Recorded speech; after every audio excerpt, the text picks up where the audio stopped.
നമസ്കാരം. അമൃതകാലത്തേക്കുള്ള യാത്രയിൽ വഴികാട്ടിയാകുന്ന 2047 രാജ്യത്തെ വികസിത ഭാരതമാക്കുന്ന വികസിത് ഭാരത് ബജറ്റ് എന്ന പ്രധാനമന്ത്രിയുടെയും ധനമന്ത്രിയുടെയും ആവർത്തിച്ചുള്ള പ്രഖ്യാപനങ്ങൾ വിവിധ മേഖലകളിൽ പ്രതീക്ഷയുടെ തേരുരുട്ടുകയായിരുന്നു. എന്നാൽ പ്രഖ്യാപനത്തിന് ശേഷം പല കോണുകളിൽ നിന്നും നിരാശയുടെ നിശ്വാസങ്ങൾ പുറത്തേക്ക് വന്നു. അങ്ങോട്ടൊരു പാലമിട്ടാൽ ഇങ്ങോട്ടും എന്നതിനെ അന്വർത്ഥമാക്കി തെരഞ്ഞെടുപ്പിന് ശേഷം പിന്തുണയുടെ പാലമിട്ട സഖ്യകക്ഷികൾക്കായി ബജറ്റ് പ്രഖ്യാപനത്തിന്റെ മറുപാലം പണിയുകയായിരുന്നു ധനമന്ത്രി എന്ന ചോദ്യം കൂടി ഉയരുന്നു. പാലം കടക്കുവോളം നാരായണ, പാലം കടന്നാൽ കൂരായണ എന്ന് പറയാൻ താൻ തയ്യാറല്ലെന്ന് തെളിയിച്ചെന്നാണ് ബജറ്റ് പ്രഖ്യാപനത്തിന് ശേഷം വന്ന ഒരു ആക്ഷേപം. സിംഹഭാഗവും നേടിയെടുത്ത നിതീഷ് കുമാറിന്റെയും ചന്ദ്രബാബു നായിഡുവിന്റെയും സംസ്ഥാനത്ത് ജനിച്ചാൽ മതിയായിരുന്നുവെന്ന് പറഞ്ഞവരുമുണ്ട്. എന്നാൽ കേരളം എന്ന പേരെടുത്തു പറഞ്ഞില്ലെങ്കിലും തൊഴിൽ സൃഷ്ടിക്കും, കർഷക രക്ഷയ്ക്കും, വനിതാ മുന്നേറ്റത്തിനുമെന്ന് പറഞ്ഞ് ധനമന്ത്രി പ്രഖ്യാപിച്ച നേട്ടങ്ങൾ കേരളത്തിനും സ്വന്തമാക്കാമല്ലോ എന്ന വിശാല കാഴ്ചപ്പാട് വേണ്ടേ എന്ന മറു ചോദ്യവും ഉയരുന്നു. ന്യൂസ് ഈവനിങ്ങും ചോദിക്കുന്നത് ഈ ചോദ്യങ്ങൾ തന്നെയാണ്. താമര വിരിഞ്ഞിട്ടും തഴഞ്ഞോ കേരളത്തെ? ഒരു MP-ക്ക് പകരം 2 കേന്ദ്രമന്ത്രിമാരിൽ ഒതുക്കിയോ കേരളത്തിനുള്ള പരിഗണന? മൊത്തത്തിലുള്ള പ്രഖ്യാപനങ്ങളുടെ ഗുണഫലങ്ങളിൽ കേരളത്തിനുമുണ്ടോ അവസരങ്ങൾ? ആശ്വാസമോ അവഗണനയോ?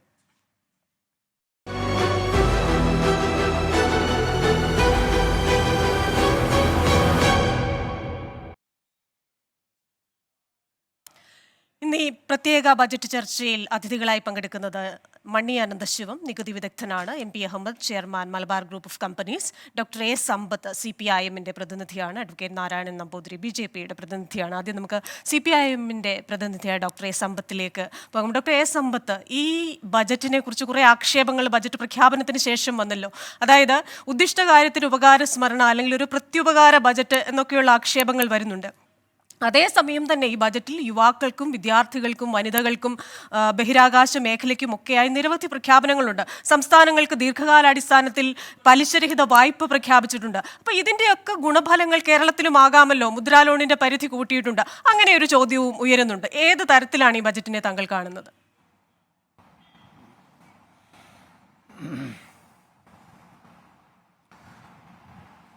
ശ്രീമതി നിർമ്മല സീതാരാമൻ്റെ തുടർച്ചയായ 7ാമത്തെ ബജറ്റാണിത്. ഈ ബഡ്ജറ്റ് അവതരിപ്പിച്ച ദിവസത്തിൻ്റെ ഒരു പ്രത്യേകത, ഇപ്പം ഒരു വനിത തന്നെ നമ്മുടെ ആങ്കറായി ഈ ബഡ്ജറ്റിനെ സംബന്ധിച്ചുള്ള ചർച്ചയ്ക്ക് നേതൃത്വം നൽകുന്നത് ഞാൻ അഭിമാനിക്കുകയാണ്. കാരണം ലോകത്തിലാദ്യമായി വനിതകളുടേതായ ഒരു സ്റ്റാൻഡിംഗ് ആർമി, അത്തരത്തിൽ സ്ത്രീകളുടെ മാത്രമായിട്ടുള്ളൊരു സ്ഥിരം പട്ടാളം, ഒരു സൈന്യം, ഇന്ത്യൻ നാഷണൽ ആർമി, അത് നേതാജി സുഭാഷ് ചന്ദ്രബോസിൻ്റെ കീഴിൽ ക്യാപ്റ്റൻ ലക്ഷ്മി ആയിരുന്നു അതിൻ്റെ നേതാവ്. ആ പട നയിച്ചത് ക്യാപ്റ്റൻ ലക്ഷ്മിയാണ്. ഡോക്ടർ ക്യാപ്റ്റൻ ലക്ഷ്മി ഉൾപ്പെടെയുള്ള വനിതകൾ അക്കാലത്ത് ആസാദ് ഹിന്ദ് ഫൗജ് ഗവൺമെൻറ്റിൻ്റെ ബഡ്ജറ്റ്, പ്രവാസി ഗവൺമെൻറ്റാണ്, അതിൻ്റെ ബഡ്ജറ്റ് രൂപീകരിക്കുന്നതിലടക്കം പങ്കുവഹിച്ചിരുന്നു. ആ മഹത് വ്യക്തിത്വം ക്യാപ്റ്റൻ ലക്ഷ്മി നിര്യാണമടഞ്ഞിട്ടെന്ന് 12ാമത്തെ വർഷമാണ്. അപ്പോഴാണ് ഒരു മാന്യ വനിത നമ്മുടെ ബഡ്ജറ്റ് ഇവിടെ അവതരിപ്പിച്ചത്. ഈ ബഡ്ജറ്റ് ഇത് ഒറ്റ വാചകത്തിൽ പറഞ്ഞാൽ this is a budget for the corporates, by the corporates, of the corporates. ഞാൻ എന്തുകൊണ്ടാണിത് പറഞ്ഞത് എന്ന് പറയാം. ശ്രീമതി നിർമ്മല സീതാരാമൻ ഇന്ത്യയിലെ വൻകിട കോർപ്പറേറ്റുകളുടേതായ അവരുടെ നികുതി നമ്മുടെ പാർലമെൻറ്റ്, അത് ലോക്സഭയാണല്ലോ ഈ ബഡ്ജറ്റ് പാസ്സാക്കുക, രാജ്യസഭയ്ക്ക് ബഡ്ജറ്റ് പാസ്സാക്കുന്നതിൽ പ്രത്യേകിച്ച് വലിയ അധികാരമൊന്നും അത്തരം കാര്യത്തിൽ ഭരണഘടന വിവക്ഷിക്കുന്നില്ല. 2019-2020 ആണ്ടിൽ 2,34,170 കോടി രൂപയും 2020-21 2,02,781 കോടി രൂപയും 2021-22 1,74,966 കോടി രൂപയും 2022-23 2,09,144 കോടി രൂപയുമാണ് കിട്ടാക്കടം എന്നുള്ള നിലയിൽ എഴുതി തള്ളിയത്. ഇത് മുഴുവനും ഇന്ത്യയിലെ വൻകിട കോർപ്പറേറ്റുകളുടേതാണ്. ഇപ്പോൾ ഈ ബഡ്ജറ്റ് അവതരിപ്പിച്ചു. ബഡ്ജറ്റിലൊക്കെ ഇങ്ങനെ പറയുമ്പോൾ നമ്മളിങ്ങനെ you look at the horizon, ഈ പറയുന്നത് പോലെ അവിടെ ഇങ്ങനെ മാരിവില്ലിൻ്റെ ശോഭ കാണുന്നില്ലേ എന്നുള്ളത് അയഥാർത്ഥമായിട്ടുള്ള അത്തരത്തിലുള്ള എന്തൊക്കെയോ ഇത്തരത്തിൽ നമ്മളിങ്ങനെ മാനത്ത് കാണുന്നു എന്ന് പറയുമ്പോൾ, പണിയെടുത്ത് ജീവിക്കുന്നവരും ശമ്പളം അങ്ങനെ ഈ സാലറീഡ് ക്ലാസ് ആയിട്ടുള്ള ഇന്ത്യയിലെ മധ്യവർഗക്കാർക്ക് അവർക്ക് കാര്യമായ ഇളവുകളൊന്നും നൽകിയിട്ടില്ല. ഇപ്പോഴും കോർപ്പറേറ്റുകൾക്ക് വീണ്ടും ഇളവുകളാണ് സമ്മാനിച്ചിട്ടുള്ളത്. നമ്മുടെ COVID-19 മഹാമാരിയുടെ കാലത്താണ് ഇന്ത്യയിലെ ഗവൺമെന്റ് വളരെ കേരള സർക്കാർ കൃത്യമായ സ്ഥലം തരട്ടെ എന്നിട്ട് വരും. അയ്യോ, പേര് പറയുന്നതാണോ പ്രധാനം? ഞാൻ അതാ ചോദിച്ച. കേരളത്തിൽ ചെറുപ്പക്കാരില്ലേ? ചെറുപ്പക്കാർക്ക് എന്താണ് തൊഴിലവസരങ്ങൾ ഒരുങ്ങുന്ന മേഖലയിലേക്ക് എന്ത് തരം തലോടലാണ് തന്നിട്ടുള്ളത്?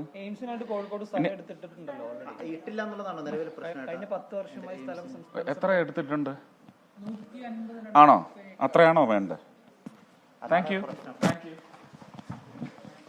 ഡോക്ടർ എസ് സമ്പത്ത്, ക്ഷമിക്കണം, നമ്മുടെ കേന്ദ്രമന്ത്രി സുരേഷ് ഗോപിയുടെ പ്രതികരണമാണ് അങ്ങ് കണ്ടത്. രാവിലെ ബജറ്റിന് മുമ്പ് ചോദിക്കുമ്പോൾ അദ്ദേഹം ബജറ്റ് വരട്ടെ എന്ന് വലിയ ആത്മവിശ്വാസത്തോടു കൂടി പറഞ്ഞു. ഇപ്പോൾ എന്തായാലും എയിംസ് ഇല്ലേ എന്ന ചോദ്യത്തിന് അദ്ദേഹത്തിന്റെ ഒരു പ്രതികരണം അങ്ങ് ശ്രദ്ധിച്ചു കാണും. എടുത്ത സ്ഥലം മതിയോ? കിനാലൂരിൽ സ്ഥലം എടുത്തിട്ടുണ്ടല്ലോ, എവിടെയാണ് സ്ഥലം എടുത്തതെന്ന് ആദ്യം ചോദിച്ചു. സ്ഥലം എടുത്തിട്ടുണ്ടല്ലോ എന്ന് ചോദിക്കുമ്പോൾ അത്രയും സ്ഥലം മതിയോ എന്ന് പറഞ്ഞ് പറഞ്ഞു പോകുന്ന കേന്ദ്രമന്ത്രിയാണ് കാണുന്നത്.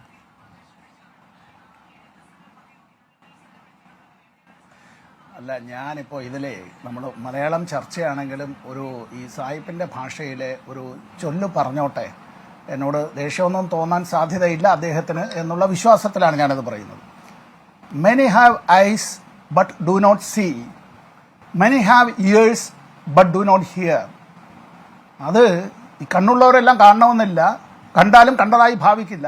ചെവിയുള്ളവരെല്ലാം അത് കേൾക്കണമെന്നില്ല, കേട്ടാലും കേട്ടതായി ഭാവിക്കണമെന്നില്ല.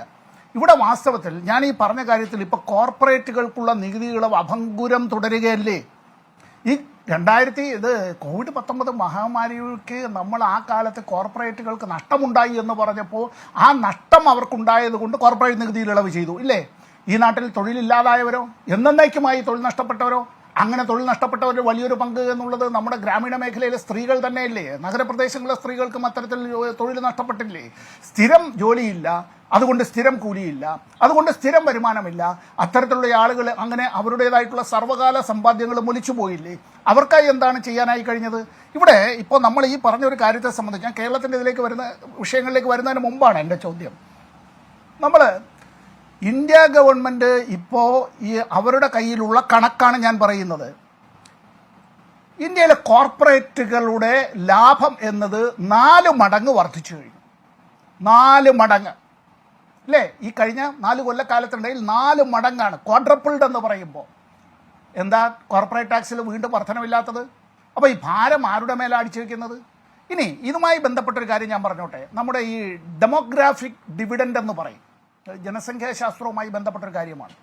ഇന്ത്യയിലെ ഡെമോഗ്രാഫിക് ഡിവിഡൻഡിൻ്റേതായിട്ടുള്ള കാര്യങ്ങളിൽ നമുക്കെന്തെങ്കിലും നേട്ടമുണ്ടാക്കണമെങ്കിൽ അത് 2043 മുമ്പ് തന്നെ ഉണ്ടാക്കണം. അങ്ങനെ 2043 മുമ്പ് ഡെമോഗ്രാഫിക് ഡിവിഡൻഡിൻ്റേതായ നേട്ടമുണ്ടാക്കാൻ ഇന്ത്യക്ക് കഴിഞ്ഞില്ല എങ്കിൽ അതിനുശേഷമുള്ള കാലത്ത് പതിറ്റാണ്ടുകളോളം ഇനി വരാൻ പോകുന്നത്, ഇന്ന് കേരളം ഉൾപ്പെടെ നമ്മൾ ഈ അൺസ്കിൽഡ് സെമി സ്കിൽഡ് ലേബർ ഫോഴ്സിനെ അത്തരത്തിൽ മൈഗ്രൻ്റ് വർക്കേഴ്സ് അതിഥി തൊഴിലാളികളായി മറ്റു സംസ്ഥാനങ്ങളിൽ നിന്ന് വരുന്നത് പോലെയും ഇന്ന് നമ്മുടെ നാട്ടിൽ നിന്ന് പല ആളുകളും വിദേശത്ത് തൊഴിൽ തേടി പോകുന്നത് പോലെയും ഇവിടെ ഇന്ത്യയിലേക്ക് പല ആളുകളെയും പുറത്തുനിന്ന് കൊണ്ടുവരേണ്ടതായിട്ട് വരും. ഇനി മറ്റൊരു കാര്യം, നമ്മളിവിടെ ഈ ഇന്ത്യ ഗവൺമെൻറ്റും സംസ്ഥാനങ്ങളും തമ്മിലുള്ള ബന്ധത്തെ സംബന്ധിച്ച് പറയുമ്പോൾ 60:40 എന്നുള്ള നിലയിൽ ഇന്ത്യ ഗവൺമെൻറ്റിൻ്റെ നികുതി അത്തരത്തിൽ അത് ഷെയർ ചെയ്യാൻ തയ്യാറാവണം. 50-50 വേണം എന്ന് പറഞ്ഞ അന്നത്തെ ഗുജറാത്ത് മുഖ്യമന്ത്രി ഇന്ന് ഇന്ത്യയുടെ പ്രധാനമന്ത്രിയായിരിക്കുന്ന വേളയിലാണ് ഞാൻ ഇത്തരത്തിലൊരു അഭ്യർത്ഥന കേരളത്തിലെ ധനകാര്യ വകുപ്പ് മന്ത്രി പറഞ്ഞതിനെ തുടർന്ന് ഞാനും ഇവിടെ ആവർത്തിച്ചത്. കേന്ദ്ര ആവിഷ്കൃത പദ്ധതികൾ പലതുമുണ്ട്. ആ കേന്ദ്ര ആവിഷ്കൃത പദ്ധതികളിൽ സംസ്ഥാനങ്ങളുടെ തലയ്ക്കാണ് എല്ലാ ഭാരവും കൊണ്ടുവയ്ക്കുക. കേന്ദ്ര സെൻട്രലൈസ് സ്പോൺസേഡ് സ്കീംസ് എന്ന് പറയുന്നത് 75% തുകയെങ്കിലും ഇന്ത്യ ഗവൺമെൻറ് വഹിക്കാൻ തയ്യാറാവണം. ഈ ഇന്ത്യയിൽ ഒരേ ഒരു സംസ്ഥാനം മാത്രമാണ് ദേശീയപാത വികസനത്തിന് ഭൂമി ഏറ്റെടുക്കലിൻ്റെ 25% തുക അങ്ങോട്ട് ഇന്ത്യ ഗവൺമെൻറ്റിന് കൊടുക്കേണ്ടി വരുന്നത്. ഇവിടെ ബാലഗോപാൽ ആവശ്യപ്പെട്ടത് ഒറ്റ കാര്യമേ ഉള്ളൂ. ആ കൊടുത്ത 6000 കോടി രൂപ നിങ്ങൾ പലിശരഹിത വായ്പയായി ഒരു ദീർഘകാല അടിസ്ഥാനത്തിൽ നിങ്ങൾ തരാനായി തയ്യാറാവണം. ഓൾ ഇന്ത്യ മെഡിക്കൽ ഇൻസ്റ്റിറ്റ്യൂട്ട് എന്നുള്ളത് ഒരു പുതിയ കാര്യമല്ല. അപ്പോൾ അദ്ദേഹം പറയുമ്പോൾ ഈ കേരളത്തിലെ ഗവൺമെൻറ് ഈ ഇന്ത്യ ഗവൺമെൻറ് ആവശ്യപ്പെട്ടിട്ട് ഭൂമി ഏറ്റെടുത്ത് കൊടുത്തിട്ട് വർഷങ്ങളായി. ഇപ്പോഴല്ല ഇതിനെപ്പറ്റിയുള്ളത്. ഞാനടക്കം ഉണ്ടായിരുന്നതായിട്ടുള്ള ലോക്സഭയുടെ കാലത്ത് 16ാം ലോക്സഭയുടെ കാലത്ത് തന്നെ അന്ന് ഇന്ത്യ ഗവൺമെൻറ് അവരുടെ ബഡ്ജറ്റിൽ ഇന്ത്യയിലെ പല സംസ്ഥാനങ്ങളിലും അത്തരത്തിൽ എയിംസ് പ്രഖ്യാപിച്ചതാണ്. അത് കഴിഞ്ഞ് 17ാം ലോക്സഭയുടെ കാലം കഴിഞ്ഞു, 18ാം ലോക്സഭ നിലവിൽ വന്നു. അപ്പോഴും കേരളത്തിന് എയിംസ് ഇല്ല. റെയിൽവേയെ സംബന്ധിച്ച് എന്ത് ചർച്ചയില്ല? നമ്മളിതിൽ ചർച്ച ചെയ്യുന്നുണ്ടോ? ഏതെങ്കിലും ഒരു ടെലിവിഷൻ ചാനൽ ചർച്ചയുണ്ടോ? എന്തായിരുന്നു മുമ്പ് 8-9 കൊല്ലത്തിന് മുമ്പ്?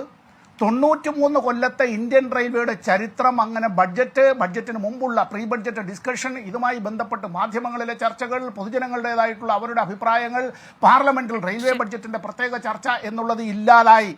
ഇവിടെ മണിക്കൂറുകൾ നീണ്ടു നിൽക്കുന്നതായിട്ടുള്ള പ്രസംഗവും മറ്റു കാര്യങ്ങളും എല്ലാം ഉണ്ടാകുമ്പോഴത്തേക്ക് ഇന്ത്യൻ റെയിൽവേക്കായി നീക്കിവെച്ചത് എത്ര നേരമാണ് ആകെ നീക്കിവെച്ചത്? ഇവിടെ ഇതെല്ലാം സ്വകാര്യവൽക്കരണത്തിൻ്റെ പാതയിലാണല്ലേ. അപ്പോൾ ഇതെല്ലാം ഈ ബഡ്ജറ്റിൻ്റെ ഒരു സാങ്ക്ടിറ്റി തന്നെ നഷ്ടപ്പെടുന്ന അവസ്ഥയിലേക്ക്, പ്രഖ്യാപിക്കപ്പെടുന്ന കാര്യങ്ങൾ നടക്കാതാവുന്ന നിലയിലേക്ക് ഞാൻ നിർത്തുന്നതിന് മുമ്പ് ഒരു കാര്യം കൂടി ഞാൻ ശ്രദ്ധയപ്പെടുത്തുകയാണ്. എന്തിൻ്റെ അടിസ്ഥാനത്തിലാണ് ഈ കണക്കുകൾ പറയുക? സെൻസസ് നടത്തിയിട്ടുണ്ടോ? ആരാ നടത്തേണ്ടത് ഭരണഘടന അനുസരിച്ച്? ആ ചുമതല ആരുടേതാണ്? Constitutional duty of the union government ആണ്. 10 കൊല്ലം കൂടുമ്പോൾ സെൻസസ് നടത്തേണ്ടത്. 2021 സെൻസസ് നടത്തിയിട്ടില്ല. നമുക്ക് ഈ ചോദ്യങ്ങളൊക്കെ തന്നെ അടുത്ത ഘട്ടത്തിൽ നമുക്ക് ഭരണകൂടത്തിന്റെ പ്രതിനിധിയോട് ചോദിക്കാം. ശ്രീ MP അഹമ്മദ് ഉണ്ട്. അങ്ങ് ഉൾപ്പെടുന്ന സ്വർണ്ണ വ്യാപാര മേഖലയ്ക്ക് വലിയൊരു ആനുകൂല്യം ഇന്നത്തെ ബജറ്റിൽ ഒരു പ്രഖ്യാപനം ഉണ്ടായി. വർഷങ്ങളായിട്ടുള്ള ഒരു ആവശ്യമായിരുന്നു സ്വർണത്തിന്റെ ഇറക്കുമതി നികുതി കുറയ്ക്കുക എന്നത്.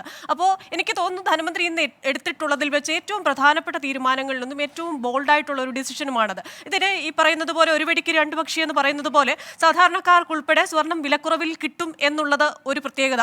മറ്റൊന്ന്, സ്വർണത്തിന്റെ നിയമാനുസൃതമല്ലാതെ അല്ലെങ്കിൽ ഈ കള്ളക്കടത്തടക്കം തടയാൻ ഇപ്പോൾ നമുക്കറിയാം പല ഇല്ലീഗൽ ആക്ടിവിറ്റീസിനും നമ്മൾ കറൻസിക്ക് പകരം പോലും ഉപയോഗിക്കുന്ന സ്വർണ്ണമാണ്. അപ്പോൾ ഇങ്ങനെയുള്ള കാര്യങ്ങൾ കുറച്ചുകൊണ്ട് വരാം എന്ന ഒരു പ്രത്യേകത കൂടിയുണ്ട്. അതുകൊണ്ട് തന്നെ ആ ഒരു നീക്കത്തെ എങ്ങനെ അങ്ങ് കാണുന്നു? തീർച്ചയായിട്ടും സെൻട്രൽ ഗവൺമെൻറ് ഇന്നെടുത്ത തീരുമാനം, സ്വർണത്തിൻ്റെ തീരുവ 15 നിന്ന് 6 കുറച്ച് 9% കുറച്ചുകൊണ്ട് എടുത്ത തീരുമാനം വളരെ ധീരമായ നടപടിയാണ്. ഇല്ലീഗൽ മാഫിയ അല്ലെങ്കിൽ കള്ളക്കടത്ത് മാഫിയകൾ വളർന്നുകൊണ്ടിരിക്കുകയും ഒരുപാട് ഇൻ്റർനാഷണൽ മാഫിയകൾ പല രംഗത്തും കറൻസിയായിട്ട് ഉപയോഗിക്കുന്നത് ഗോൾഡാണ്. വലിയ നോട്ടുകളൊക്കെ ഇല്ലാതായതോടുകൂടി ഡ്രഗ്സ് മാഫിയ ആയാലും മനുഷ്യക്കടത്ത് മാഫിയകളായാലും അതുപോലെ ആയുധക്കടത്ത് മാഫിയകളായാലും അവരൊക്കെ ഉപയോഗിക്കുന്ന കറൻസി ഗോൾഡാണ്.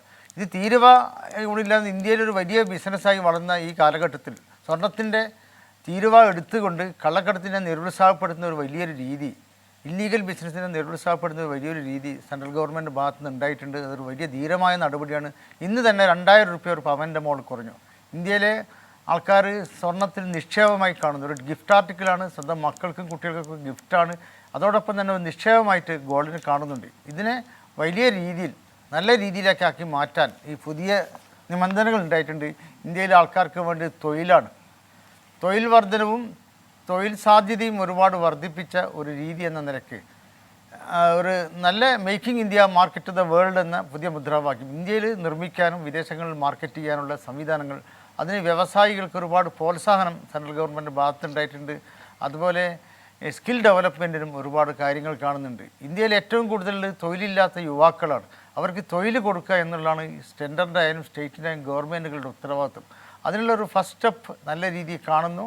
ഞങ്ങൾ വളരെ സ്വാഗതാർഹമാണ്. അതോടൊപ്പം തന്നെ ഇല്ലീഗൽ ബിസിനസ് പൂർണ്ണമായിട്ടും ഇല്ലാതാക്കാൻ ഡിജിറ്റൽ മോണിറ്ററേഷൻ കൊണ്ടുവരും. എല്ലാ നികുതി വെട്ടിപ്പാണ് നമ്മുടെ നാട്ടിൽ നടക്കുന്നത്. നികുതി വെട്ടിപ്പ് പൂർണ്ണമായിട്ടും ഇല്ലാതാവണം. നികുതികളാണ് ഗവൺമെൻറ്റിന് നിലനിൽപ്പും വളർച്ചയും സാധാരണക്കാരന് ഒരുപാട് ഉപകാരം ലഭ്യമാകുന്ന രീതിയിൽ കാര്യങ്ങൾ നടപ്പിലാക്കണമെങ്കിൽ ഇവേഷൻ ഒഴിവാക്കണം. നികുതി കുറയ്ക്കുക, ഇവേഷൻ പൂർണ്ണമായിട്ടും ഒഴിവാക്കുക എന്ന ലക്ഷ്യത്തിലേക്ക് ഗവൺമെൻറ് പോയിക്കൊണ്ടിരിക്കുന്നു എന്നാണ് മനസ്സിലാക്കുന്നത്. എല്ലാ തരത്തിലുള്ള നികുതികളും കുറയ്ക്കുക, ഇവേഷൻ പൂർണ്ണമായിട്ടും ഒഴിവാക്കുക, ടാക്സ് പൂർണ്ണമായിട്ടും പിരിക്കുക. പല വികസിത കൺട്രികളിലും ഞങ്ങൾ ഏതാണ്ട് ഒരു 10-14 കൺട്രീസ് പല വിദേശ രാജ്യങ്ങളും വർക്ക് ചെയ്യുന്നുണ്ട്. ഒരു തരത്തിലും അവിടെ ഈ ടാക്സ് ഇവേഷൻ സാധ്യമല്ലായിരിക്കും. പല രാജ്യങ്ങളിലും പല രീതിയിലുള്ള മോണിറ്ററേഷൻ സിസ്റ്റം ഉണ്ട്. ഡിജിറ്റൽ മോണിറ്ററേഷൻ സിസ്റ്റം കൊണ്ടുവന്നിട്ട് നമ്മുടെ നാട്ടിൽ ഡിജിറ്റലൈസേഷൻ വളരെ വളർന്നുകൊണ്ടിരിക്കുന്ന ഈ കാലഘട്ടത്തിൽ എല്ലാ രീതിയിലും ഡിജിറ്റൽ മോണിറ്ററേഷൻ കൊണ്ടുവന്നിട്ട് നികുതി ടാക്സ് ഇവേഷൻ പൂർണ്ണമായിട്ടും ഒഴിവാക്കിയെടുക്കുക. അതൊരു മ്ലേച്ഛമായ ജോലിയാണ്. ഒരു തരത്തിൽ ടാക്സ് കക്കുന്നത് മറ്റുള്ളവൻ്റെ സാധാരണക്കാരൻ്റെ കീശയെ കൈയിട്ട് കക്കുന്നതിന് തുല്യമാണ് എന്ന രീതിയിൽ രാഷ്ട്രീയ പാർട്ടികളും മീഡിയകളും ഒക്കെ തന്നെ പ്രചരിപ്പിച്ച് ആൾക്കാരെ ഈ ടാക്സ് ഇവേഷനിൽ നിന്ന് പൂർണ്ണമായിട്ടും പിൻവലിപ്പിക്കാനുള്ളൊരു നീക്കവും കൂടി ഉണ്ടാവണം. കാരണം നല്ല സ്ട്രോങ് ആയിട്ടുള്ള ഫിനാൻഷ്യലി ശക്തിയുള്ള ഗവൺമെൻറ്റുകൾ ഉണ്ടെങ്കിലാണ് രാജ്യത്ത് പുരോഗതി ഉണ്ടാവുള്ളൂ. രാജ്യത്ത് പുരോഗതികളുണ്ടെങ്കിലാണ് എല്ലാവർക്കും തൊഴിലും സന്തോഷവും ഉണ്ടാവുള്ളൂ. ഹാപ്പിനെസ്സാണ് എല്ലാവരും ആഗ്രഹിക്കുന്നത്. അത് രാജ്യത്ത് പുരോഗതി ഉണ്ടാവണം. അത് കൃത്യമായ രീതിയിൽ നികുതി ടാക്സ് ഇവേഷൻ ഒഴിവായിട്ട് മിനിമം ടാക്സും മിനിമം ചെലവാക്കി കുറയ്ക്കുക. Making India market the world. ഞാൻ പറയുന്നു, അത്രയധികം തൊഴിൽ രഹിതർ നമ്മുടെ നാട്ടിലുണ്ട്. യൂത്ത് ക്വാളിഫൈഡ് മാൻ പവർ ലോകത്ത് ഏറ്റവും കൂടുതലുള്ള ഏക രാജ്യം ഇന്ത്യയാണ്. യൂത്ത് ക്വാളിഫൈഡ് ഒരുപാട് യൂത്ത് ക്വാളിഫൈഡുള്ള ഇന്ത്യക്ക് അതിനുള്ളൊരു ഓപ്പർച്യൂണിറ്റി, പ്രത്യേകിച്ചും ഇന്ന് ചൈനീസ് ഉൽപ്പന്നങ്ങൾക്ക് ലോകത്തൊക്കെ സ്വീകാര്യത കുറഞ്ഞ ഈ ഒരു അവസരത്തിൽ ഇതൊരു മുതലാക്കാൻ പറ്റിയൊരു സമയമാണ്. Making India market the world. ഇന്ത്യയിൽ ഉണ്ടാക്കാം, ഇത് മറ്റ് രാജ്യങ്ങളിൽ മാർക്കറ്റ് ചെയ്യുക. അതാണ് ഞങ്ങളും ചെയ്തുകൊണ്ടിരിക്കുന്നത്. ഇന്ന് 10-15 കൺട്രികളിലായിട്ട് മേക്കിംഗ് ഇന്ത്യ ഞങ്ങൾ കൊണ്ടുവന്നു. ഇന്ത്യയിൽ നിന്നുള്ള ആർട്ടും ഡിസൈനും ഗോൾഡിലുണ്ടാക്കി ഗിഫ്റ്റ് ആർട്ടിക്കിൾ എന്ന നിലയ്ക്ക് വലിയ രീതിയിൽ മാർക്കറ്റിംഗ് നടക്കുന്നുണ്ട്. വലിയ സ്വീകാര്യമാണ് എല്ലാ രാജ്യത്തും നിൽക്കുന്നത്. ഇത് കംപ്ലീറ്റ് ലീഗലൈസേഷൻ ചെയ്ത് മോണിറ്റർ ചെയ്യുന്നൊരു സിസ്റ്റം സെൻട്രൽ ഗവൺമെൻറ് നടപ്പിലാക്കണം. അങ്ങനെ നടപ്പിലാക്കുന്ന ഗവൺമെൻറ്റിനെ ഞങ്ങൾ വളരെയധികം ഹാർദവമായിട്ട് അഭിനന്ദിക്കാൻ ഈ അവസരം ഉപയോഗിക്കുകയാണ്. ശരി, വളരെ നന്ദി ശ്രീ MP അഹമ്മദ്. അഡ്വക്കേറ്റ് നാരായണൻ നമ്പൂതിരി, ഈ ബജറ്റിലേറെ പ്രതീക്ഷയുണ്ടായിരുന്നു കേരളത്തിന്. കാരണം ഇത്തവണ ധനമന്ത്രി കേന്ദ്ര ധനമന്ത്രിയുമായി ഒരു മീറ്റിംഗ് നടത്തിയിരുന്നു. അപ്പം അതിനുശേഷം ചില കാര്യങ്ങൾ അനുഭാവപൂർവ്വം പരിഗണിക്കും എന്ന കാര്യമുണ്ടായിരുന്നു. അതുകൊണ്ട് തന്നെ ധനമന്ത്രിയും കുറച്ചൊരു പ്രതീക്ഷയിലായിരുന്നു. മുൻപൊക്കെ ഈ ബജറ്റിൽ ചോദിച്ച് ചോദ്യങ്ങൾക്ക് പ്രസക്തിയില്ലാതായി കിട്ടാൻ പോകുന്നില്ല എന്നൊരു മനോഭാവമായിരുന്നു കേരളത്തിന്. പക്ഷേ ആ മനോഭാവത്തിലൊരു മാറ്റമുണ്ടായിരുന്നു. പക്ഷേ ഇത്തവണയും ബജറ്റിൽ കേരളം എന്ന പേര് പരാമർശിച്ചിട്ടില്ല. പക്ഷേ പൊതുവായ ബജറ്റ് എന്ന് പറയുമ്പോൾ രാജ്യ താല്പര്യമാണ് നമ്മൾ നോക്കുന്നത്. രാജ്യത്തെ മുഴുവൻ സംസ്ഥാനങ്ങൾക്കും പ്രയോജനകരമായ കാര്യങ്ങളാണ് ഉണ്ടാകേണ്ടത്. അത് ഏത് രീതിയിൽ കേരളത്തിന് പ്രയോജനകരമാകും? രാഹുൽ ഗാന്ധിയുടെ ഒരു ട്വീറ്റ് വന്നിട്ടുണ്ട്. അദ്ദേഹത്തിന്റെ എക്സ്പോസ്റ്റിൽ പറയുന്നത് കോൺഗ്രസിന്റെ പ്രകടന പത്രികയിൽ നിന്നും മുൻ ബജറ്റുകളിൽ നിന്നും കോപ്പി അടിച്ച ചില ആശയങ്ങളാണ് എന്ന് പറയുമ്പോൾ ചില നല്ല ആശയങ്ങൾ അതിലുണ്ട് എന്നൊരു സൂചന കൂടി അതിലില്ലേ?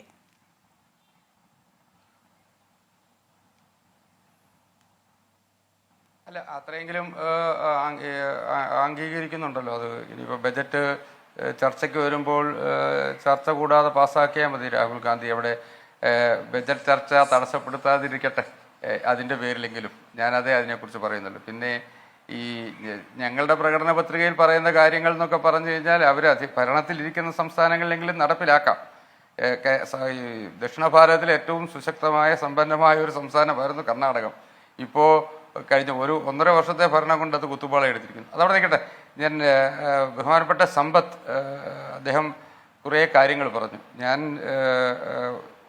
എല്ലാത്തിനും മറുപടി പറയണം എന്ന് ഞാൻ ആഗ്രഹിക്കുന്നു. പക്ഷേ മിനിമം അദ്ദേഹം ഈ ബാങ്കുകൾ കോർപ്പറേറ്റ് ലോണുകൾ എഴുതിത്തള്ളി എന്ന് പറഞ്ഞതെങ്കിലും പിൻവലിക്കണം. കാരണം ഈ BJP സർക്കാർ അധികാരത്തിൽ വന്നതിന് ശേഷം ഏതെങ്കിലും ഒരു ബാങ്ക് ലോണുകൾ ആരുടെയെങ്കിലും ഏതെങ്കിലും കോർപ്പറേറ്റുകളുടെ പൂർണ്ണമായി വേണ്ട എന്ന് വച്ചിട്ടുണ്ട് എന്ന് ഒന്നെങ്കിൽ അദ്ദേഹം തെളിയിക്കണം. ബാങ്കിൻ്റെ അക്കൗണ്ടിങ് പ്രോസസ്സിൻ്റെ ഭാഗമായി നോൺ പെർഫോമിംഗ് അസറ്റുകൾ അത് മൂല്യത്തിൻ്റെ കൂടെ കാണിക്കാറില്ല. പക്ഷേ നോൺ പെർഫോമിംഗ് അസറ്റുകൾ തിരിച്ചു പിടിക്കാനുള്ള നടപടികൾ നടത്തുകയും ഈ കഴിഞ്ഞ 10 വർഷം കൊണ്ട് ഏറ്റവും കൂടുതൽ നോൺ പെർഫോമിംഗ് അസറ്റുകളുടെ അല്ലെങ്കിൽ നോൺ പെർഫോമിംഗ് ലോണുകൾ തിരിച്ചു പിടിക്കുകയും ചെയ്തൊരു ഭരണകൂടമാണ്. ഒരു കോർപ്പറേറ്റിൻ്റെയും ഒരു ലോണും ഒരു ബാങ്കും ഇന്ത്യൻ സർക്കാരിൻ്റെ കീഴിൽ BJP സർക്കാരിൻ്റെ കയ്യിൽ എഴുതി തള്ളിയിട്ടില്ല. അത് ആ വാക്കുകൾ നമ്മളൊരു ഇപ്പോൾ ഇംഗ്ലീഷിൽ പറയുന്ന ആ വാക്ക് മലയാളത്തിലേക്ക് ആക്കുമ്പോൾ ഏറ്റവും എളുപ്പം എഴുതി തള്ളി എന്ന് പറയും. എഴുതി തള്ളി എന്ന് പറയുന്നതിന് നമ്മൾ കൊടുക്കുന്ന അർത്ഥമല്ലല്ലോ. അത് അദ്ദേഹത്തിനും അറിയാം. പിന്നെ അത് അദ്ദേഹത്തിൻ്റെ രാഷ്ട്രീയം, അദ്ദേഹത്തിൻ്റെ രാഷ്ട്രീയത്തിൻ്റെ അടിസ്ഥാനത്തിൽ അദ്ദേഹം പറയുന്നു. ഇപ്പോൾ കേരളത്തിൻ്റെ ഈ 24,000 കോടി രൂപയുടെ പാക്കേജാണ് ആവശ്യപ്പെട്ടത്. എന്തിനാ? വിഴിഞ്ഞം പദ്ധതിക്ക് 5,000 കോടി വേണം. വിഴിഞ്ഞം പദ്ധതി കേരള സർക്കാരിൻ്റെ പദ്ധതിയാണ്. അതിൽ കേരള സർക്കാരിൻ്റെ ആകെ മുടക്കുമുതൽ 5,600 കോടി രൂപ. അതിൽ 5,000 കേന്ദ്രം തരണമെന്നാണ് പറയുന്നത്. കേരളം നിശ്ചിതമായി ഇന്നതിന് എന്ന് പറഞ്ഞ് എന്താണ് ഞങ്ങൾക്ക് കിട്ടാനുള്ള കടം, ഞങ്ങൾക്ക് കേന്ദ്രത്തിൽ നിന്ന് കിട്ടാനുള്ള വിഹിതം, ഞങ്ങൾക്ക് കേന്ദ്രത്തിൽ നിന്ന് കിട്ടാനുള്ള വിഹിതത്തിനാണല്ലോ സുപ്രീം കോടതിയിൽ കേസ്. അപ്പോൾ ആ വിഹിതത്തെ സംബന്ധിച്ചും സംസ്ഥാനത്തിൻ്റെ കടമെടുപ്പ് പരിധിയെക്കുറിച്ചുമൊക്കെ സുപ്രീം കോടതിയിലുണ്ടല്ലോ. കേരളത്തിന് കിട്ടാനുള്ള വിഹിതത്തെക്കുറിച്ച് സുപ്രീം കോടതി പറഞ്ഞല്ലോ, ഈ ഇൻട്രീം ഓർഡറിൽ പറഞ്ഞല്ലോ. അപ്പോൾ അതുകൊണ്ട് ഈ കിട്ടാനുണ്ട്, അതുകൊണ്ട് അത് 17,000 കോടി തരണം. ഞങ്ങൾ കിട്ടാനുള്ളത് മുഴുവൻ ചോദിച്ചില്ല, 17,000 ചോദിച്ചുള്ളൂ എന്നാണ് പറഞ്ഞത്. എന്താണ് കിട്ടാനുള്ളത്, എന്താണ് യഥാർത്ഥത്തിൽ കിട്ടാനുള്ളത് എന്ന് പറയണ്ടേ? അപ്പോൾ വെറുതെ ധനമന്ത്രിയെ പോയി കണ്ട് ഒരു കത്ത് കൊടുത്തിട്ട് പോകുന്നതുകൊണ്ടായില്ലല്ലോ. എന്താണ് കേരളത്തിൻ്റെ ആവശ്യം? ഒന്നത് അത് സ്പെസിഫിക് ആയി പറഞ്ഞിട്ടില്ല.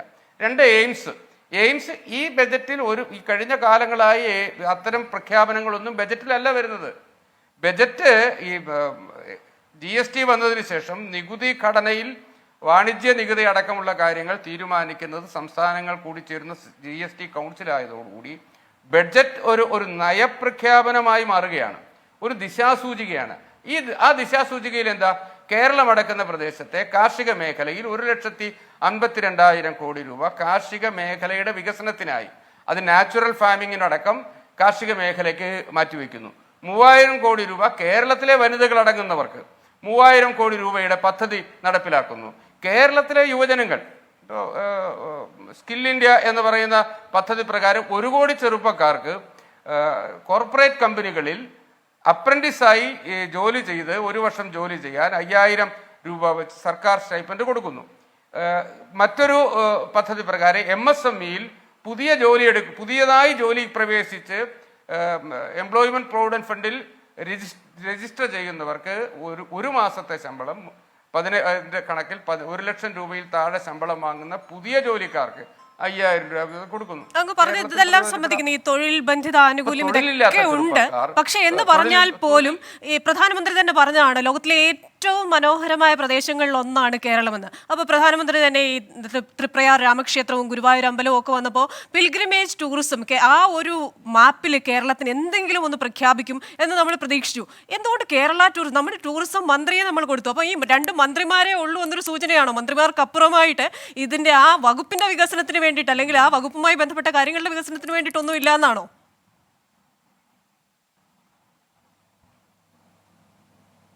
പിൽഗ്രിമേജ് ടൂറിസത്തിന്റെ ഭാഗമായി കേരളത്തിൽ നിലവിൽ പദ്ധതികൾ നടപ്പിലാകുന്നുണ്ടല്ലോ. ഗുരുവായൂർ തീർത്ഥാടന ടൂറിസത്തിന്റെ ഭാഗമായി ഗുരുവായൂർ ക്ഷേത്രത്തിന്റെ സമീപമുള്ള പാർക്കിംഗ് മാൾ ആരുടെ പദ്ധതിയാ? ശബരിമലയ്ക്ക് പിൽഗ്രിമേജ് ടൂറിസത്തിന്റെ ഭാഗമായി ഫണ്ട് കൊടുക്കുന്നുണ്ടല്ലോ. ശിവഗിരി തീർത്ഥാടന സർക്യൂട്ട് അനുവദിച്ചിട്ടുണ്ടല്ലോ. അപ്പം ഞാൻ അത്തരം പദ്ധതികളുള്ള ഒരു പർട്ടിക്കുലർ സ്പെസിഫിക് ആയ പദ്ധതികൾ ടൂറിസം മേഖലയുടെ വികസനത്തിനായി നീക്കിവെക്കുന്ന പദ്ധതിയിൽ രണ്ടാമതാണ് വരുന്നത്. ഒരു ബജറ്റിലും ഇത്തരം പദ്ധതികൾ പർട്ടിക്കുലർ എന്ന് പറഞ്ഞു വരാറില്ല, വന്നിട്ടുമില്ല. ഈ ഗുരുവായൂർ പദ്ധതി ഒരു ബജറ്റിലും വന്നിട്ടില്ല. ഗുരുവായൂർ പിൽഗ്രിമേജ് പദ്ധതിക്ക് വേണ്ടി പണം മുടക്കിയത് ഒരു ബജറ്റിലും പറഞ്ഞിട്ടില്ല. എറണാകുളത്ത് അമൃത് പദ്ധതി, അമൃത് നഗർ പദ്ധതി, കൊച്ചി കോർപ്പറേഷനിൽ തുക മുടക്കിയത് ഒരു ബജറ്റിലും ഇല്ല. അമൃത് നഗരം പദ്ധതിക്കായി ഇത്ര രൂപ എന്നാണ് പറയുന്നത്. അത് ഓരോ സംസ്ഥാനത്തിനും അതിൻ്റെ ആവശ്യത്തിനനുസരിച്ച് അലോട്ട് ചെയ്യുകയാണ്. അല്ലാണ്ട് ബജറ്റിൽ ഇന്ന പദ്ധതി എന്ന് പറയേണ്ട കാര്യമില്ല. ബജറ്റിൽ ഒരു ടോട്ടൽ പദ്ധതിയാണുള്ളത്, ഒരു ടോട്ടൽ കാഴ്ചപ്പാടാണുള്ളത്.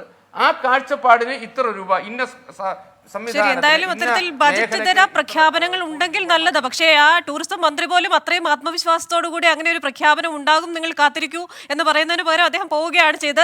നികുതി വിദഗ്ധനായ ശ്രീ മണി അനന്തശിവം കൂടി നമ്മോടൊപ്പമുണ്ട്. ശ്രീ മണി അനന്തശിവം, നികുതി ഘടനയിൽ കാര്യമായ മാറ്റങ്ങളൊന്നുമില്ല, ചെറിയ മാറ്റങ്ങൾ മാത്രമേ ഉള്ളൂ. അത് ഒരു വിഭാഗം പറയുന്നത് ഡെമോക്രസീസിന്റെ വാള് പോലെ ഈ ധനക്കമ്മി എന്ന് പറയുന്ന ആ ലക്ഷ്യം മുന്നിൽ ഉള്ളതുകൊണ്ട്.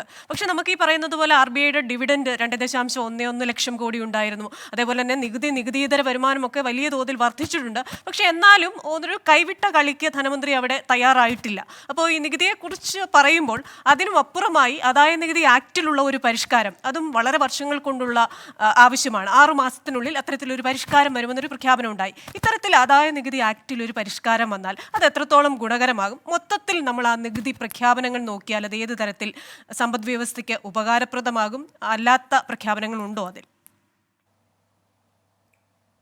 കൃഷിന നമ്മൾ മനസ്സിലാക്കിയെടുത്തോളം കഴിഞ്ഞ ഒരു 3 ബഡ്ജറ്റ് കാലഘട്ടത്തിൽ വളരെ വ്യവസ്ഥാപിതമായി പ്രഖ്യാപിച്ച ഒരു കാര്യമാണ് ഈ നികുതി ഘടനയിലെ സുതാര്യതയും അതിൻ്റെ സിംപ്ലിഫിക്കേഷനും. ആ സുതാര്യതയും സിംപ്ലിഫിക്കേഷനും വരുമ്പോൾ നമ്മൾ പ്രധാനമായിട്ട് ശ്രദ്ധിക്കേണ്ടത് ഒരു ന്യൂ ടാക്സ് റീജിയം എന്ന് പറഞ്ഞ് കൊണ്ടുവന്നിട്ടുണ്ട്. അതായത് നമ്മുടെ ടാക്സ് സംബന്ധമായ പ്രശ്നങ്ങളിൽ ഇൻകം ടാക്സിനെ സംബന്ധിച്ചിടത്തോളം സാധാരണക്കാരനെ ഏറ്റവും കൂടുതൽ ബാധിക്കുന്ന സങ്കീർണമായ നിയമവ്യവസ്ഥകളും അതുപോലെ തന്നെ സങ്കീർണമായ ആനുകൂല്യങ്ങളും. ഈ ആനുകൂല്യങ്ങളുടെയൊക്കെ ഒരു ആനുകൂല്യത്തിൻ്റെ തന്നെ വ്യവസ്ഥ എന്ന് പറയുന്നത് 10ഓ 15ഓ ഉണ്ട്. അപ്പോൾ ഇതെല്ലാം നമുക്ക് ഒരു വ്യവസ്ഥാപിതമായ ടാക്സ് റേറ്റിനെ ബാധിക്കുന്നു, അല്ലെങ്കിൽ ടാക്സ് കളക്ഷനെ സാധാരണക്കാരനെ ലിറ്റിഗേഷനിലേക്ക് അല്ലെങ്കിൽ വ്യവഹാരത്തിലേക്ക് നയിക്കുന്ന ഒരു സമ്പ്രദായത്തിലേക്ക് പോകുന്നതുകൊണ്ട് ന്യൂ ടാക്സ് റീജിയം, അതായത് ഈ ഇളവുകളൊന്നുമില്ലാതെ തന്നെ ടാക്സ് ഡയറക്റ്റായിട്ട് ചെയ്യുന്ന ഒരു സമ്പ്രദായം. ഈ ന്യൂ ടാക്സ് റീജിയമിൽ ഇപ്പോൾ ധനമന്ത്രി പ്രഖ്യാപിച്ചതനുസരിച്ച് അവരുടെ ബഡ്ജറ്റിന് ശേഷമുള്ള പ്രസംഗത്തിന് പറഞ്ഞിട്ടുണ്ട് 66% ആൾക്കാർ ന്യൂ ടാക്സ് റീജിയമിലേക്ക് വന്നു എന്നുള്ളതാണ്. അതിൻ്റെ സ്വീകാര്യതയാണ് അതിനെ കാണിക്കുന്നത്. അതേപോലെ തന്നെ ഇപ്പോഴത്തെ ഈ ബഡ്ജറ്റിലും ഈ ന്യൂ ടാക്സ് റീജിയമിലേക്ക് വരാനുള്ള ഒരു ആനുകൂല്യം വർദ്ധിപ്പിച്ചിട്ടുണ്ട്. അപ്പോൾ പഴയ ടാക്സ് റീജിയം എന്ന് പറയുന്നതിൻ്റെ സൺസെറ്റ് ക്ലോസ്, അതായത് അത് എന്നാണ് അവസാനിക്കുന്നതിനെന്നുള്ളതിനെക്കുറിച്ച് ധനമന്ത്രിയോട് ചോദിച്ചപ്പോൾ അവർ പറഞ്ഞത് എന്താണെന്ന് വെച്ചാൽ അതിനെക്കുറിച്ച് ഞങ്ങൾ ചർച്ച ചെയ്ത് തീരുമാനിക്കുള്ളൂ, ഉടനെ ഒന്നും യാതൊരു കാരണവശാലും ആ സൺസെറ്റ് ക്ലോസ് അല്ലെങ്കിൽ പഴയ ടാക്സ് റീജിയം ഒഴിവാക്കും എന്ന് പറയുന്നില്ല. അപ്പോൾ ഈ കാണുന്ന ടാക്സ് റീജിയമിൻ്റെ മാറ്റം തന്നെ ഒരു നികുതി ഘടനയുടെ അല്ലെങ്കിൽ നികുതി നിയമത്തിൻ്റെ ലഘൂകരണമാണ് എന്ന് നമുക്ക് പറയാൻ കഴിയും. ഈ ടാക്സ് കമ്മിറ്റികളും അതുപോലെ തന്നെ ഇൻകം ടാക്സ് ആക്ട് ലഘൂകരിക്കാനുള്ള കമ്മിറ്റികളും അതുപോലുള്ള പഠനങ്ങളും ഒക്കെ പല പ്രാവശ്യം ഇതിനു മുമ്പ് നടന്നിട്ടുള്ളതാണ്. പക്ഷേ സ്ഥായിയായി നമുക്ക് വേണ്ടത് എന്താണെന്ന് വെച്ചാൽ ഞാൻ 1000 രൂപ വരുമാനമുണ്ടാക്കിയാൽ ഞാൻ എത്ര രൂപ ടാക്സ് കൊടുക്കണമെന്നുള്ളത് ഒറ്റ നോട്ടത്തിൽ എനിക്ക് മനസ്സിലാക്കാൻ സാധിക്കണം. അത് ചാർട്ടേഡ് അക്കൗണ്ടൻ്റെ അടുത്ത് പോയിട്ടോ അല്ലെങ്കിൽ വേറെ ഏതെങ്കിലും പ്രൊഫഷണൽസ് പോയിട്ടോ മനസ്സിലാക്കാതെ നമുക്ക് നേരിട്ട് മനസ്സിലാക്കാനുള്ള ഒരു സിംപ്ലിഫൈഡ് മെത്തഡോളജി ഉണ്ടാവണം എന്നുള്ള ഒരു സ്ഥായിയായ ആഗ്രഹത്തിൻ്റെ പുറത്താണ് ഈ ഒരു ന്യൂ ടാക്സ് റീജിയൻ കൊണ്ടുവന്നത്. അതിലേക്ക് ആളുകളെ ആകർഷിക്കുവാൻ വേണ്ടിയിട്ട് അതിൻ്റെ ടാക്സ് റേറ്റ് പഴയ ടാക്സ് റേറ്റിനെക്കാട്ടിലും കുറച്ചുകൊണ്ട് വരികയാണ്. അതിനെ വീണ്ടും ആകർഷിക്കാൻ വേണ്ടിയിട്ട് 24-25 ബഡ്ജറ്റിൽ പുതിയൊരു സമ്പ്രദായം കൊണ്ടുവന്നത് ചെറുതായിട്ടൊരു സ്ലാബ് റേറ്റുകൾ അങ്ങോട്ടും ഇങ്ങോട്ടും മാറ്റിയത് കൊണ്ട് തന്നെ ഏകദേശം 20,000 രൂപ 10 ലക്ഷം രൂപ വരെ വരുമാനമുള്ളവർക്ക് 20,000 രൂപയുടെ അടുത്ത് ടാക്സ് റിബേറ്റ് കിട്ടും. അതേപോലെ തന്നെ 50,000 രൂപ എന്ന് പറയുന്ന സ്റ്റാൻഡേർഡ് ഡിഡക്ഷൻ 75,000 രൂപയാക്കി. ക്യാപിറ്റൽ ഗെയിൻസ് ടാക്സ് ഏറ്റവും കൂടുതൽ നമുക്ക് ഇപ്രാവശ്യം ഈ നികുതി ലഘൂകരണത്തിൻ്റെ ഒരു നോട്ടത്തിൽ അല്ലെങ്കിൽ അതിൻ്റെ ഒരു കാഴ്ചപ്പാടിൽ അവർ ചെയ്ത വേറൊരു പ്രധാനപ്പെട്ട കാര്യം എന്ന് പറയുന്നത് ഈ ക്യാപിറ്റൽ ഗെയിൻസ് ടാക്സിൻ്റെ ലഘൂകരണമാണ്. പണ്ട് നമ്മളൊരു മൂല്യവർദ്ധിത വസ്തു അല്ലെങ്കിൽ നമ്മൾ ഇമ്മൂവബിൾ പ്രോപ്പർട്ടി നമ്മൾ സ്ഥാവര ജംഗമ വസ്തുക്കൾ മേടിച്ച് വിൽക്കുകയാണെന്നുണ്ടെങ്കിൽ അത് സ്വർണ്ണം ഉൾപ്പെടെ ഉള്ള സാധനം മേടിച്ച് വിൽക്കുകയാണെന്നുണ്ടെങ്കിൽ ക്യാപിറ്റൽ ഗെയിൻസ് ടാക്സ് കൊടുക്കാൻ ബാധ്യസ്ഥരാണ്. അതിന് ഇൻഫ്ലേഷൻ ഇൻഡെക്സ് ഉണ്ട്. ആ ഇൻഫ്ലേഷൻ ഇൻഡെക്സ് കണക്ക് കൂട്ടി 10,000 രൂപയ്ക്ക് മേടിച്ച സാധനം അതിൻ്റെ വർഷത്തോടനുബന്ധിച്ച് ഇൻഫ്ലേഷൻ ഇൻഡെക്സ് കണക്ക് കൂട്ടി ആ ഇൻഫ്ലേഷൻ ഇൻഡെക്സിൻ്റെ കൂടി നമ്മുടെ കോസ്റ്റ് ഓഫ് ഇംപ്രൂവ്മെൻറ്റ് കൂട്ടി അതിനെ ഇൻഫ്ലേഷൻ ഇൻഡെക്സ് കൂട്ടി അങ്ങനെ ഒരു സങ്കീർണമായ ഒരു നടപടിക്രമമായിരുന്നു. അതെല്ലാം മാറ്റി ഒറ്റയടിക്ക് ആ ഒരു ടാക്സ് റീജിയം എന്ന് പറയുന്നത് 12% കൊണ്ടുവന്നു. അപ്പോൾ ഇതെല്ലാം കാണിക്കുന്നത് എന്താണെന്ന് വെച്ചാൽ നികുതി ലഘൂകരണത്തിൻ്റെ ഭാഗം തന്നെയാണ്. ഓരോ ഘട്ടമായി ഓരോ മേഖലയിലും ഡയറക്റ്റായിട്ട് ടാക്സ് പിരിക്കാനുള്ള ഒരു സമ്പ്രദായമാണ് കൊണ്ടുവരുന്നത്. അതായത് ആവശ്യമില്ലാത്ത നികുതി ആനുകൂല്യങ്ങളെല്ലാം വെട്ടിക്കുറച്ചുകൊണ്ട് സ്ട്രെയിറ്റ് ആയിട്ട് നിങ്ങൾ ഇത്ര രൂപയാണ് നിങ്ങളുടെ വരുമാനം എന്നുണ്ടെങ്കിൽ നിങ്ങളുടെ ടാക്സ് ഇത്രയാണ് എന്നുള്ള വരുത്ത രീതിയിൽ നമ്മളിപ്പോൾ ബാക്കിയുള്ള വികസിത അമേരിക്ക അതുപോലുള്ള വികസിത രാജ്യങ്ങളിൽ നമ്മൾ നോക്കുകയാണെന്നുണ്ടെങ്കിൽ പ്രീഫിൽഡ് ടാക്സ് റിട്ടേൺ, അതായത് ആളുകളുടെ ടാക്സ് റിട്ടേൺ പ്രീഫിൽഡായിട്ട് ഇൻകം ടാക്സ് ഡിപ്പാർട്ട്മെൻറ്റ് തന്നെ തരുന്നതാണ്. ആ പ്രീഫിൽഡ് ടാക്സ് റിട്ടേണിൽ നമുക്ക് എന്തെങ്കിലും അഭിപ്രായ വ്യത്യാസമുണ്ടെങ്കിൽ മാത്രം നമ്മൾ സർക്കാരിനെയോ അല്ലെങ്കിൽ ഇൻകം ടാക്സ് ഓഫീസറെയോ അല്ലെങ്കിൽ നമ്മളൊരു നികുതി വിദഗ്ധനെയോ സമീപിച്ചാൽ മതി.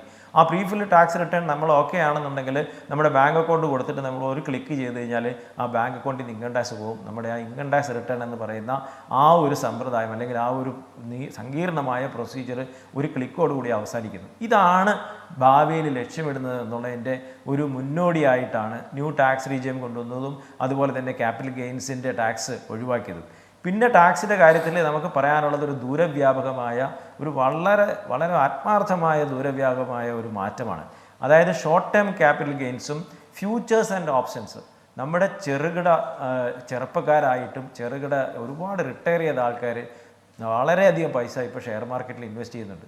അപ്പോൾ അവർക്ക് അതിൻ്റെ അടിസ്ഥാനപരമായ കാര്യങ്ങൾ അറിയാൻ പാടില്ലാത്തത് കൊണ്ടും അല്ലെങ്കിൽ അവർക്ക് കാര്യമായ പഠനം അവർ നടത്താത്തത് കൊണ്ടും പെട്ടെന്ന് ലാഭം കിട്ടുമെന്നുള്ളൊരു പ്രതീക്ഷയിൽ ഇതിൽ വന്നിട്ട് ഭയങ്കരമായിട്ട് പൈസ മുടക്കി അത് ഭയങ്കരമായിട്ട് അവർക്ക് നഷ്ടപ്പെടുന്ന ഒരു പ്രതീതിയും അത് നഷ്ടപ്പെടുന്ന ഒരു സമ്പ്രദായവും ഇപ്പം നമ്മുടെ നടയിലുണ്ട്.